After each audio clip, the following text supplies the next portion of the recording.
Sungguh-sungguh Allah sangat ridho ketika seorang hamba itu makan. Makan ketika sesuap nasi dia muji Allah. Ketika minum seteguk nasi dia muji Allah. Itu kalau orang diridhoni Allah itu wali betul. Itu untuk jadi wali itu gampang. Kamu makan ridho. Kamu nginjak buminya Allah ridho seneng. Kamu hidup keseharian aman seneng.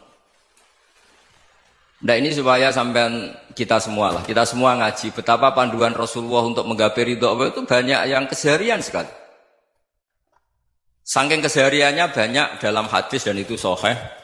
Nabi menyebut hal-hal yang keseharian. Hatta ma tas'alu fi imra'atika. Kamu punya uang kemudian istri kamu bisa makan itu ibadah. Bahkan sebagian ibadah itu dicontohkan Nabi yang akhirnya diprotes sahabat.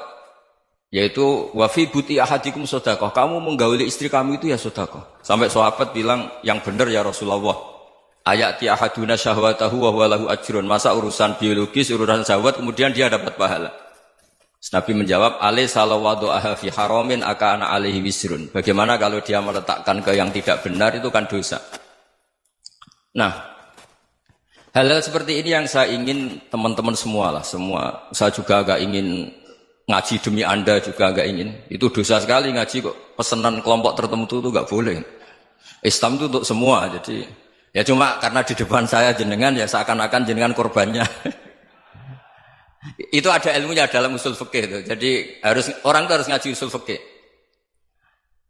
Nama yang disebut, mungkin Mas Sufyan masih ingat zaman ngaji usul fikih. Nama yang disebut itu tidak jaminan sebagai prioritas perintah. Jadi misalnya gini, kebetulan yang di depan Nabi itu Abu Dzar. Nabi ya bilang, ya Abu Dzarin ini uhibbuka misalnya, atau ya Mu'ad ini uhibbuka, atau ya Abu Hurairah ini uhibbuka misalnya. Banyaklah riwayat yang Nabi nyebut ya Abu Dzarin, ya Mu'ad, ya Abu Hurairah. Kemudian misalnya Nabi meneruskan khitab, ini uhibbuka, saya mencintai kamu, fakul dubur sholatin, atau sebagian riwayat disebut falatadaan la dubura kulli sholatin, Allahumma inni ala dzikrika wa syukrika wa husni ibadatik. Saya mencintai kamu, siapa saja. Mu'ad bisa, Abu Dzar bisa siapa.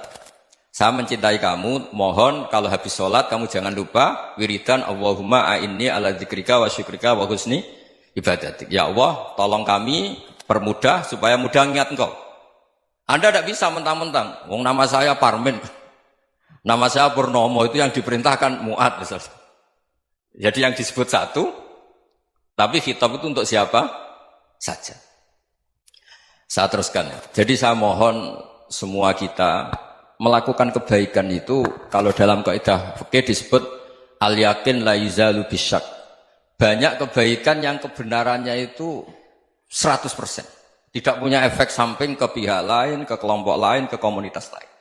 Itu tadi misalnya Anda makan dan itu murah sekali, hanya butuh satu piring. Setiap punyaan kamu muji Allah, setiap minum kamu muji Allah. Itu redaksinya Rasulullah SAW disebut Allah sangat ridho ketika seorang hamba makan, kemudian dia memuji Allah.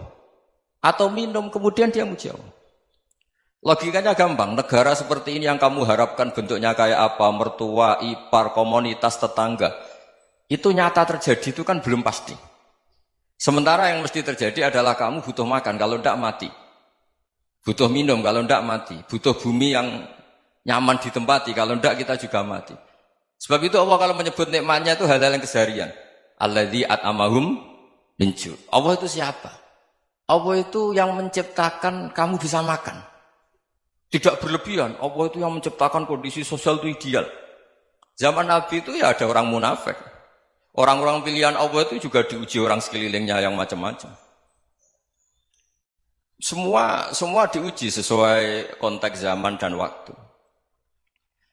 Nah, tapi ada ibadah-ibadah yang selalu disarankan Nabi. Sampai Nabi itu pernah ditanya, ayul islami khairun ya Rasulullah, Islam terbaik itu gimana? Jawaban Nabi itu unik. It'amut to'am. Islam terbaik itu ya makan-makan, jangan santai-santai. Ketika Allah menyebut beberapa kebaikan, falak tahamal aqobah, wa ma adrokan apa? Mal aqobah. Terusannya apa? Fakku raqobah. Terusannya apa? Au it'amun fi yaumin di masubah. Ya, itu acara makan-makan itu juga Islam. Kenapa?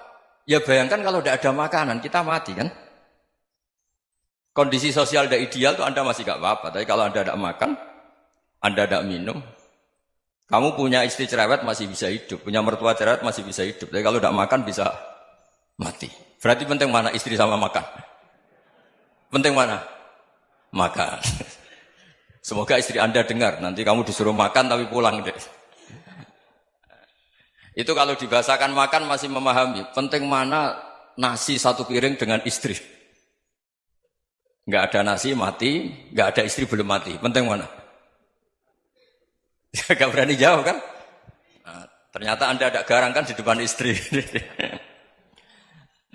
Jadi saya mohonlah, mungkin Mas Sufyan Sauri tadi yang bisa bantulah. Teman-teman tuh ngaji yang keseharian saja. Karena kita nyari ridha Allah itu berdasar firman Allah. Dan firman Allah itu menyebut keseharian tuh riang, gampang. Yaitu tadi misalnya wa min ayatihi manamukum bil-laili wan-nahar. Termasuk ayat-ayat Allah itu kamu tidur. Maka dulu itu ada guyonan, ada tokoh Mu'tazilah, kelompok dalam Islam yang berpikir manusia itu bisa menentukan ikhtiarnya sendiri. Karena saya bisa duduk, ingin duduk, ingin berdiri, berdiri. Karena kelompok ini nggak terima kalau semua kehendak Allah, nanti bagaimana kalau semua kehendak Allah kok ada hisab ya, ada sanksi. Lucunya itu, dia akhirnya, ini cerita ya, mencintai seorang perempuan, cantik sekali. Dan itu dia menjadi ahli sunnah itu oleh hal-hal yang sepele. Karena istrinya cantik, ya namanya suami istri itu hubungan intim. Terus ditanya, Mas, masih ingin lagi? Masih. Silahkan diulang lagi. Wah ya tidak bisa. Katanya manusia bisa menentukan yang diinginkan. Itu tobat itu. Itu nggak bisa ditobatkan Mas Sufyan Ats-Tsauri. Orang cantik yang mudah nobatkan orang itu orang cantik. Segampang itu. Akhirnya kita tahu, makanya kalau dalam kitab Hikam itu disebut al-aqil mayyakul madza yaf'alu wa hubi wal ghafil mayyakul madza af'al. Orang yang punya akal karena sadar ini wilayah Allah, semua milik Tuhan. Itu dia tiap hari berpikir, besok Allah akan melakukan apa terhadap dunia ini. Kamu merencanakan sesuatu mau plesir, ternyata gempa. Mau wisata ke Rusia, ternyata perang. Kamu tidak pernah tahu apa yang akan terjadi besok. Wa ma tadri nafsum madza taksibu ghadan.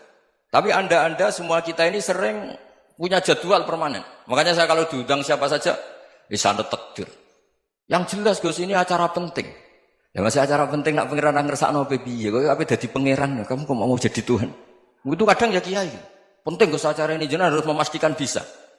Loh kamu itu yang ngajarin tauhid, sesuatu itu biadillah kok bilang-bilang apa pasti. Kalau maksa terus tak tobatkan kamu kata saya.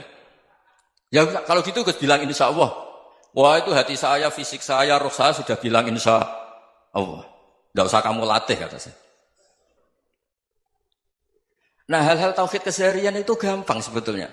Wal ghafil yaqulu madza af'al. Tapi orang yang lupa Allah dia setiap hari bilang besok apa? Kita bisa melakukan apa? Seakan-akan dia itu aktor, dia penting, dia subjek permanen, dia. Padahal kita ini hanya objek kehendak Allah Subhanahu wa taala. Karena kita yakin sesuatu yang terjadi di alam raya ini kita tidak bisa apa-apa. Makanya saya sering ngaji, sering bilang saya, ketika Anda mensifati Allah, Dia yang menghidupkan. Sudah itu tanamkan sehingga ketika kita mati santai saja. Kenapa santai? Allah punya cara menghidupkan kita. Zaman kita hidup juga gak tahu caranya ngelola jantung, ngelola paru-paru.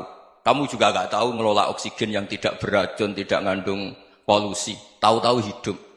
Gak ingin tua ya tahu-tahu tua, gak ingin mati tahu-tahu mati. Selama ini kita hidup juga